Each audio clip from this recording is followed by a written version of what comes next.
Dears, आज के video में हम देखेंगे कक्षा 10वीं सामाजिक विज्ञान में समकालीन भारत अर्थात भूगोल विषय के अध्याय 4 कृषि के सारे प्रश्न उत्तर बहुत ही सरल तरीके से, बहुत ही आसान भाषा में। तो सबसे पहले हम जो बुक में दे रखा बहुवैकल्पिक प्रश्न उसको हल कर लेंगे। इसमें पहला प्रश्न है, निम्नलिखित में से कौन सा उस कृषि प्रणाली को दर्शाता है जिसमें एक ही फसल लंबे चौड़े क्षेत्र में उगाई जाती है। ठीक है, जिसमें एक ही फसल लंबे चौड़े क्षेत्र में उगाई जाती है। तो यहाँ ऑप्शन दे रखे, स्थानांतरित कृषि, बागवानी, रोपण कृषि या गहन कृषि। तो इसका उत्तर होगा रोपण कृषि। इसके बाद दूसरा है, इनमें से कौन सी रबी फसल है। ठीक है, रबी की फसल कौन सी है, चावल, मोटे अनाज, चना या फिर कपास। तो इसका उत्तर होगा चना। ठीक है, चना जो है रबी की फसल है। इसके बाद है, इनमें से कौन सी एक फलीदार फसल है, दालें, मोटे अनाज, ज्वार, तिल या तिल। तो दालें जो है ये फलीदार फसल में आ जाएगी, यह उत्तर होगा इसका दालें। इसके बाद जो प्रश्न नंबर दूसरा है उसमें 3 प्रश्न हैं। तो प्रश्न नंबर 2 में है, निम्नलिखित प्रश्नों के उत्तर लगभग 30 शब्दों में दीजिए। तो इन तीनों ही प्रश्नों को और इसके बाद के जो प्रश्न हैं उनको हम कॉपी में तैयार करेंगे जिससे हम आसानी से उसको समझ सके। प्रश्न नंबर 2 का पहला प्रश्न है, एक पेय फसल का नाम बताए तथा उसको उगाने के लिए अनुकूल भौगोलिक परिस्थितियों का विवरण दे। ठीक है, यहाँ एक पेय फसल बतानी हमें और उसके अनुकूल जो भौगोलिक परिस्थितियां है उसका विवरण देना है। तो इसका उत्तर है, चाय एक महत्वपूर्ण पेय पदार्थ की फसल है। चाय का पौधा उष्ण और उपोष्ण कटिबंधीय जलवायु, ह्यूमस और जीवांश युक्त गहरी मिट्टी तथा सुगम जल निकास वाले ढलवा क्षेत्रों में भलीभांति उगाया जाता है। चाय की झाड़ियों को उगाने के लिए वर्ष भर कोष्ण, नम और पाला रहित जलवायु की आवश्यकता होती है। तो एक पेय फसल में हमने नाम लिख दिया है चाय का, क्योंकि चाय एक पेय फसल है। पेय मतलब जिसे पिया जाता है। चाय का पौधा उष्ण और उपोष्ण कटिबंधीय जलवायु, ह्यूमस और जीवांश युक्त गहरी मिट्टी तथा सुगम जल निकास वाले ढलवा क्षेत्रों में भलीभांति उगाया जाता है। तो ये इसके अनुकूल भौगोलिक परिस्थितियां है। चाय की झाड़ियों को उगाने के लिए वर्ष भर कोष्ण, नम और पाला रहित जलवायु की आवश्यकता होती है।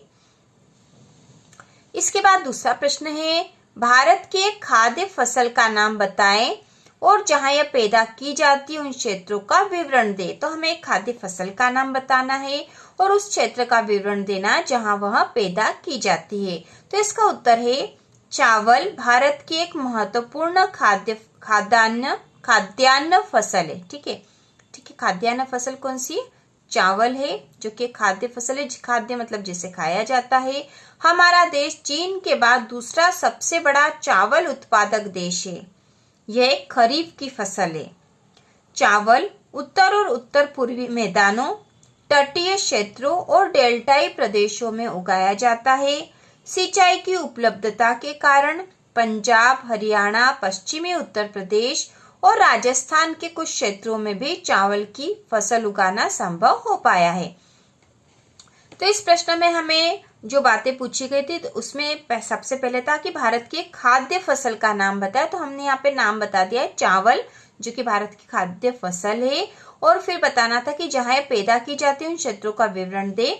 तो जहां पैदा की जाती है वो क्षेत्र है चावल उत्तर और उत्तर पूर्वी मैदानों, तटीय क्षेत्रों और डेल्टाई प्रदेशों में उगाया जाता है। तो मुख्य रूप से यहाँ पर उगाया जाता है, लेकिन अब दूसरे क्षेत्रों में भी सिंचाई की उपलब्धता हो गई है, इसलिए इन क्षेत्रों में भी उगाया जाने लगा है। जैसे सिंचाई की उपलब्धता के कारण पंजाब, हरियाणा, पश्चिमी उत्तर प्रदेश और राजस्थान के कुछ क्षेत्रों में भी चावल की फसल उगाना संभव हो पाया है।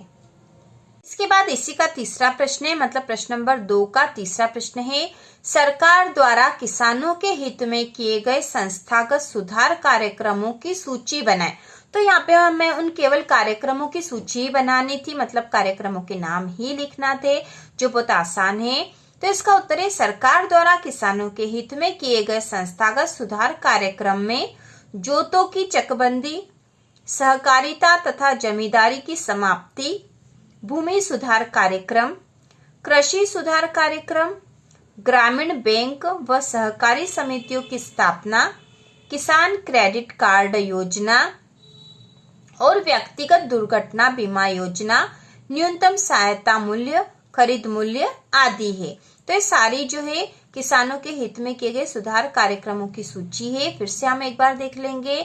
सरकार द्वारा किसानों के हित में किए गए संस्थागत सुधार कार्यक्रम में जोतों की चकबंदी, सहकारिता तथा जमींदारी की समाप्ति, भूमि सुधार कार्यक्रम, कृषि सुधार कार्यक्रम, ग्रामीण बैंक व सहकारी समितियों की स्थापना, किसान क्रेडिट कार्ड योजना और व्यक्तिगत दुर्घटना बीमा योजना, न्यूनतम सहायता मूल्य, खरीद मूल्य आदि है। इसके बाद जो प्रश्न नंबर 3 है, निम्नलिखित प्रश्नों के उत्तर लगभग 120 शब्दों में दीजिए। तो यह प्रश्न नंबर 3 है और इसमें 2 प्रश्न पूछे गए हैं। तो पहला है, कृषि उत्पादन में वृद्धि सुनिश्चित करने के लिए सरकार द्वारा किए गए उपाय सुझाइए।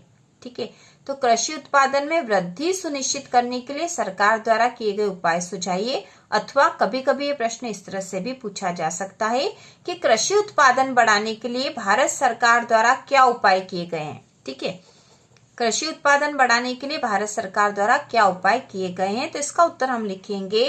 तो इसका उत्तर है, सरकार ने निम्नलिखित उपाय किए हैं। पहला है, संस्थागत सुधार करने के लिए जोतों की चकबंदी, सहकारिता तथा जमींदारी आदि समाप्त करने को प्राथमिकता दी गई है। दूसरा है, भूमि विकास कार्यक्रम 1980 तथा 1990 के दशकों में व्यापक रूप से शुरू किया गया, जो संस्थागत और तकनीकी सुधारों पर आधारित था। तीसरा है, फसल बीमा और किसानों को कम दर पर ऋण सुविधाएं प्रदान करने के लिए ग्रामीण बैंकों, सहकारी समितियों और बैंकों की स्थापना की गई। चौथा पॉइंट है, किसानों के लाभ के लिए भारत सरकार ने किसान क्रेडिट कार्ड और व्यक्तिगत दुर्घटना बीमा योजना शुरू की है। इसके बाद 5वां है, किसानों के लिए मौसम की जानकारी के बुलेटिन और कृषि कार्यक्रम प्रसारित किए जाते हैं। 6वां पॉइंट है, न्यूनतम सहायता मूल्य और कुछ महत्वपूर्ण फसलों के लाभदायक खरीद मूल्यों की सरकार घोषणा करती है। तो इनमें से कोई से भी 5 पॉइंट ही आपको लिख देने हैं, जिसमें से ऊपर के 2 बहुत ही महत्वपूर्ण है। जिसमें पहला, संस्थागत सुधार करने के लिए जोतों की चकबंदी, सहकारिता तथा जमींदारी आदि समाप्त करने को प्राथमिकता दी गई। और दूसरा है, भूमि विकास कार्यक्रम 1980 तथा 1990 के दशकों में व्यापक रूप से शुरू किया गया, जो संस्थागत और तकनीकी सुधारों पर आधारित था। तो इस प्रकार से इसका उत्तर होगा। प्रश्न नंबर 3 का दूसरा है, चावल की खेती के लिए उपयुक्त भौगोलिक परिस्थितियों का वर्णन करें। चावल की खेती के लिए उपयुक्त भौगोलिक परिस्थितियों का वर्णन करें। तो हमें यहाँ पे चावल की खेती के लिए उपयुक्त भौगोलिक परिस्थितियों को ही बताना है, क्योंकि चावल के जो क्षेत्र हैं वह हम पहले ही आगे के प्रश्न में देख चुके हैं। तो इसका उत्तर होगा, चावल एक खरीफ की फसल है जिसे उगाने के लिए उच्च तापमान 25 डिग्री सेल्सियस से ऊपर और अधिक आर्द्रता 100 सेंटीमीटर से अधिक वर्षा की आवश्यकता होती है। कम वर्षा वाले क्षेत्रों में इसे सिंचाई करके उगाया जाता है। चावल एक खरीफ की फसल है जिसे उगाने के लिए उच्च तापमान कितना बताया गया है, 25 डिग्री सेल्सियस से ऊपर और अधिक आर्द्रता 100 सेंटीमीटर से अधिक वर्षा की आवश्यकता होती है। कम वर्षा वाले क्षेत्रों में इसे सिंचाई करके उगाया जाता है। तो इस प्रकार से इसका उत्तर होगा। इसके साथ ही इस अध्याय के जो अन्य महत्वपूर्ण प्रश्न है वह भी हम देख लेंगे। इसके साथ ही परीक्षा की दृष्टि से 1 और 2 नंबर के जो अन्य भी महत्वपूर्ण प्रश्न हो सकते हैं वो भी हम चैनल पर बताएंगे। तो इसमें पहला प्रश्न है, स्थानांतरित कृषि से क्या तात्पर्य है। तो इसका उत्तर है, स्थान बदलकर कृषि करना स्थानांतरित कृषि कहलाती है। पूर्वोत्तर भारत में इस प्रकार की कृषि को झूमिंग कृषि कहा जाता है। स्थानांतरित कृषि से क्या तात्पर्य, बहुत आसान उत्तर है, स्थान बदलकर कृषि करना स्थानांतरित कृषि कहलाती है। पूर्वोत्तर भारत में इस प्रकार की कृषि को झूमिंग कृषि कहा जाता है। इसके बाद दूसरा है, रोपण कृषि की 2 विशेषताएं लिखिए। तो इसका उत्तर है, पहला है, यह कृषि व्यापक क्षेत्र में की जाती है। ठीक है, रोपण कृषि कैसी होती है, व्यापक क्षेत्र में की जाती है।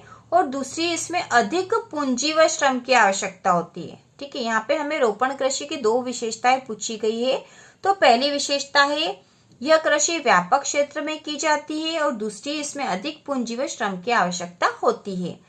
तीसरा प्रश्न है, जूट को सुनहरा रेशा क्यों कहा जाता है? जूट को सुनहरा रेशा क्यों कहा जाता है? तो इसका उत्तर है, जूट को भारत का सुनहरा रेशा कहते हैं। यह सोने की तरह चमकीला होता है।